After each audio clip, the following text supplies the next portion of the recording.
नसता याच्यामध्ये जिल्हाधिकाऱ्यांनी हा जो पूल आहे हा धोकादायक आहे अशा प्रकारची घोषणा केली होती।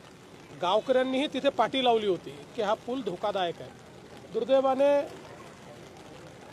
पर्यटक त्या ठिकाणी आले, काही प्रमाणात अनेक वेळा अशा गोष्टींकडे फार लक्ष आपण देत नाही, म्हणजे कोणाची चूक नाही आहे त्याच्यामध्ये, पण किंवा इतका तो कमकुवत झाला असेल असं कदाचित त्यांच्या लक्षात आलं नसेल, त्यामुळे पर्यटक त्या ठिकाणी गेले।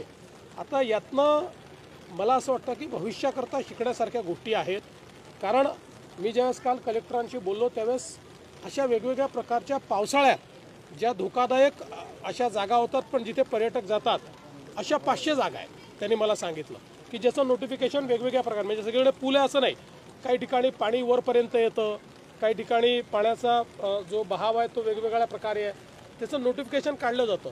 त्या ठिकाणी काही ठिकाणी पोलीस देखील ठेवले जातात, काही ठिकाणी गावकऱ्यांना देखील इन्व्हॉल्व केलं जातं।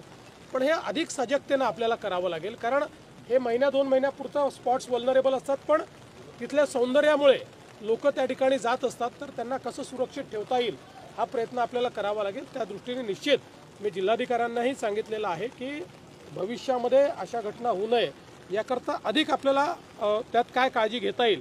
पण यात मला हे पुन्हा नमूद करायचं आहे की जिल्हाधिकाऱ्यांनी काल मला ज्यावेळेस याचं ब्रीफिंग केलं त्यावेळेस हा धोकादायक आहे याचं नोटिफिकेशन देखील निघालेलं आहे आणि तशा प्रकारे गावकऱ्यांनी देखील त्या ठिकाणी म्हणजे लोकांनी त्याचा वापर करू नये अशा प्रकारची विनंती केली होती।